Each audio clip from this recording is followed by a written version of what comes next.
નમસ્કાર મિત્રો અત્યારના સૌથી મોટા સમાચારમાં સૌપ્રથમ વાત કરીશું બાંગ્લાદેશમાં અરાજકતાની સ્થિતિને લઈને 500 કરોડના વેપાર ઉપર અસર જોવા મળી છે।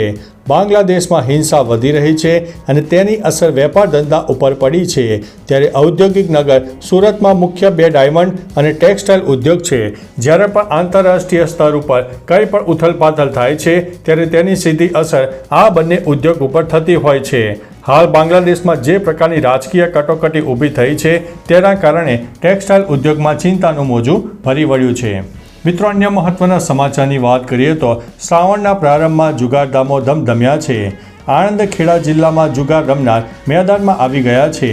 ખેડા જિલ્લામાં પોલીસ ટીમે કપડવનના આંત્રોલી ગામેથી 4.95 લાખના મુદ્દામાલ સાથે 7 જુગારીઓ, જ્યારે આણંદ એલસીબીએ ખંભાતના તળા તલાવ પાસેથી 3.01 લાખના મુદ્દામાલ સાથે 10 જુગારીઓ ઉપરાંત આંકલાવ પોલીસે 10 જુગારીઓ, આણંદ શહેર પોલીસે 4 જુગારીઓ મળીને ચરોતરમાં પ્રથમ દિવસે સાગમટે 30 જુગારીઓ ઝડપી પાડીને આગળની કાર્યવાહી હાથ ધરી છે। મિત્રો, અન્ય મહત્વના સમાચારની વાત કરીએ તો બાંગ્લાદેશમાં વિરોધ વચ્ચે ક્ષણે ક્ષણે બદલાઈ રહી છે પરિસ્થિતિ। બાંગ્લાદેશમાં સ્થિતિ નિયંત્રણ બહાર થઈ ગઈ છે। પીએમ શેખ હસીના દેશ છોડીને ભાગી જવું પડ્યું છે। બાંગ્લાદેશમાં ફાટી નીકળેલી તાજેતરની હિંસામાં 24 કલાકમાં 100થી વધુ લોકોના મોત થયા છે। છેલ્લા 3 અઠવાડિયામાં 300થી વધુ લોકોના મોત થયા છે।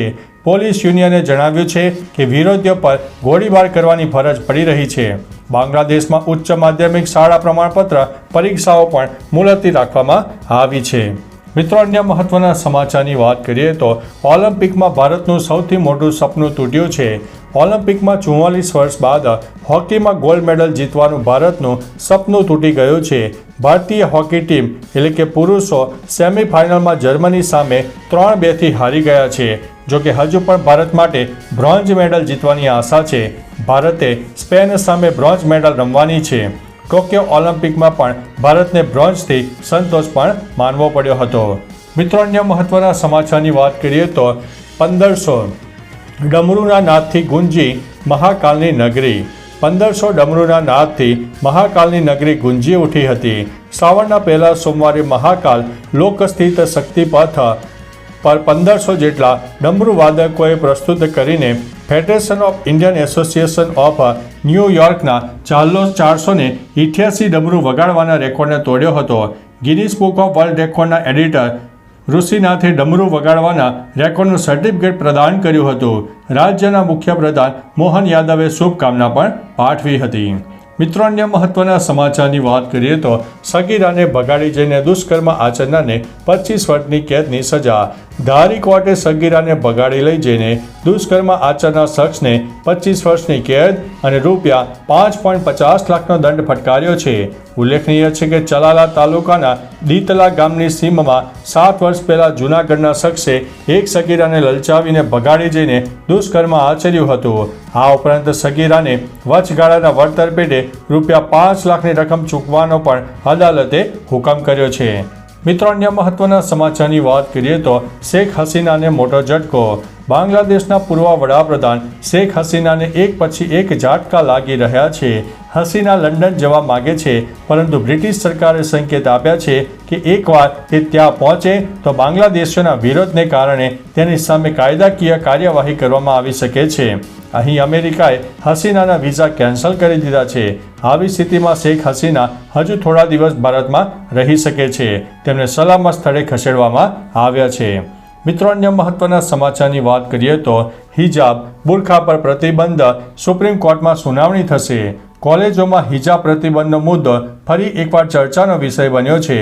મુંબઈની ખાનગી કોલેજોમાં હિજાબ, નકાબ, બુરખો, ચોરવા અને કેપ પહેરવા ઉપર પ્રતિબંધ મૂકવામાં આવ્યો છે। આ મામલે સુપ્રીમ કોર્ટ સુધી કિસ્સો સામે આવ્યો છે। હિજાબ પરના પ્રતિબંધને જાળવી રાખવાના બોમ્બે હાઈકોર્ટના નિર્ણયને પડકારવામાં પણ આવ્યો છે।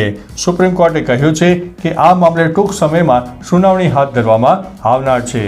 મિત્રો, અન્ય મહત્વના સમાચારની વાત કરીએ તો બાંગ્લાદેશમાં અભિનેતાની હત્યા, ગાયકો અને ક્રિકેટરોના પણ ઘર સળગાવવામાં આવ્યા છે। બાંગ્લાદેશમાં હિંસામાં સતત વધારો થઈ રહ્યો છે. સામે આવેલી માહિતી અનુસાર પ્રખ્યાત અભિનેતા શાંતો ખાન અને તેમના પિતાની હત્યા થઈ છે. કહેવામાં આવી રહ્યું છે કે સોમવારે ભીડે બંનેને માર માર્યો હતો. ત્યારબાદ તેમનું મોત થયું હતું. વિરોધીઓએ ગાયક આનંદલોકના ઘરમાં લૂંટફાટ કરીને આગ લગાવી દીધી હતી. મંગળવારે હિંસક તત્વોએ ક્રિકેટર લિટન દાસ અને પૂર્વ કેપ્ટન મશરફે મોતરઝાના ઘરોને પણ આગ લગાવી દીધી હતી. મિત્રો, અન્ય મહત્વના સમાચારની વાત કરીએ તો બંધારણની પ્રસ્તાવના નથી હટાવી તેવું NCERTએ જણાવ્યું છે. NCERTએ તેના પુસ્તકોમાંથી બંધારણની પ્રસ્તાવના હટાવવાના આરોપોને ખોટા ગણાવ્યા છે. NCERTએ કહ્યું છે કે પ્રથમ વખત અમે ભારતીય બંધારણના વિવિધ પાસાઓને મહત્વ આપી રહ્યા છીએ. મીડિયા રિપોર્ટમાં એવો દાવો કરવામાં આવ્યો હતો કે NCERTએ આ વર્ષે ધોરણ 3 અને 6ની પુસ્તકોમાંથી બંધારણની પ્રસ્તાવના હટાવી દીધી છે. કોંગ્રેસ પણ NCERT પર RSSના અંગની જેમાં કામ કરવાનો આરોપ લગાવી રહી છે. મિત્રો, અન્ય મહત્વના સમાચારની વાત કરીએ તો શંકાસ્પદ ચાંદીપુરા વાયરસનો કહેર યથાવત જોવા મળ્યો છે. સામે આવેલી માહિતી અનુસાર વાયરસે વધુ 3 બાળકોનો ભોગ લીધો છે. રાજ્યમાં કુલ મૃત્યુ આંક 71ને પાર પહોંચ્યો છે. તેમાં નવા 2 કેસ આવતા કુલ 159 કેસ થયા છે. વાયરલ ઇન્ફેલાઇટિસના 14 દર્દી હોસ્પિટલમાં દાખલ છે. તેમાં 74 બાળ દર્દીઓને હોસ્પિટલમાંથી રજા અપાઈ છે. તેમજ અમદાવાદમાં શંકાસ્પદ ચાંદીપુરાના 12 કેસ પણ સામે આવ્યા છે. તો ચાલો મિત્રો, ફરીથી દેશ અને દુનિયાના સુપરફાસ્ટ સમાચાર લઈને મળતા રહીશું. ત્યાં સુધી અમને રજા આપશો. નમસ્તે.